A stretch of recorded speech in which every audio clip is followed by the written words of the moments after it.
नमस्कार दर्शकों, बात आज की चैनल के कार्यक्रम जानना जरूरी है में मैं निपुण भार्गव आपका स्वागत करता हूं। जैसा कि आप जानते हैं कि हम इस कार्यक्रम में एक ऐसे विषय के बारे में बात करते हैं जो काफी चर्चित रहता है और जिससे आपको अवगत भी रहना आवश्यक है।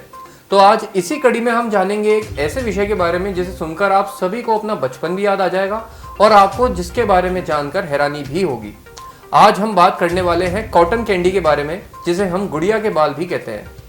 दर्शकों, हाल ही में चेन्नई के मरीना बीच से कॉटन कैंडी के कुछ सैंपल्स इकट्ठे किए गए, जिसके बाद तमिलनाडु और पुडुचेरी में कॉटन कैंडी को बैन कर दिया गया, क्योंकि इसके ऊपर एक टेस्टिंग की गई जिसमें सामने आया कि कॉटन कैंडी में एक केमिकल होता है जिसे रोडामाइन बी कहते हैं। रोडामाइन बी की बात करें तो इसका काम कॉटन कैंडी को गुलाबी रंग देने का होता है। जानकारी के लिए बता दें कि वैसे ये पाउडर फॉर्म में होता है जिसका रंग हरा होता है, लेकिन पानी में घुलने के बाद ये गुलाबी या लाल रंग का हो जाता है। सामान्यतः रोडामाइन बी को एक कलरिंग एजेंट के तौर पर टेक्सटाइल इंडस्ट्री यानी कि वस्त्र उद्योग में, पेपर इंडस्ट्री में, लेदर इंडस्ट्री में या रंगाई पुताई में काम में लिया जाता है। लेकिन आश्चर्य की बात यह है कि ऐसे केमिकल को हम कहां इस्तेमाल कर रहे हैं? खाने पीने की चीजों पर।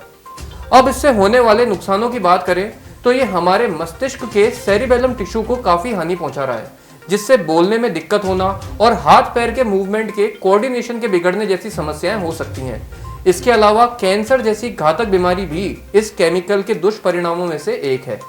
कुछ मामलों में तो शरीर में ट्यूमर्स यानी कि गांठें भी देखने को मिली हैं। आपको बता दें कि FSSAI ने चेतावनी देते हुए कहा कि सिर्फ कॉटन कैंडी ही नहीं, बाजार में मिल रही शकरकंद यानी कि स्वीट पोटैटोज में भी रोडामाइन बी केमिकल हो सकता है। उनके अनुसार शकरकंद को गहरा गुलाबी रंग देने के लिए और चमकीला बनाने के लिए ये केमिकल मिलाया जा रहा है। इसके अलावा गाजर और स्ट्रॉबेरी में भी इस केमिकल को मिक्स करने की आशंका जताई गई है। इतना ही नहीं, खाने पीने की कई चीजों में भी सिंथेटिक कलर्स का इस्तेमाल किया जा रहा है। इनमें ऐसे केमिकल्स मिले हैं जिनका प्रयोग सनस्क्रीन लोशन, क्रीम और शैम्पू में किया जाता है। मतलब किस तरह से लोगों की सेहत के साथ खिलवाड़ किया जा रहा है, इसकी हम कल्पना भी नहीं कर सकते। आप सोच रहे होंगे कि क्या इसके खिलाफ कोई कानून नहीं है?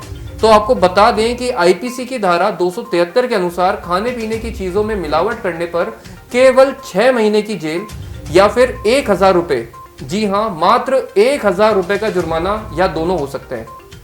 लेकिन इस सजा को बढ़ाने के लिए नवंबर 2023 में एक संसदीय समिति ने प्रस्ताव रखा था, जिसमें इस जुर्माने को 1000 रुपए से बढ़ाकर 25,000 रुपए करने की बात कही थी। लेकिन भारतीय न्याय संहिता में इसको कोई जगह नहीं मिली।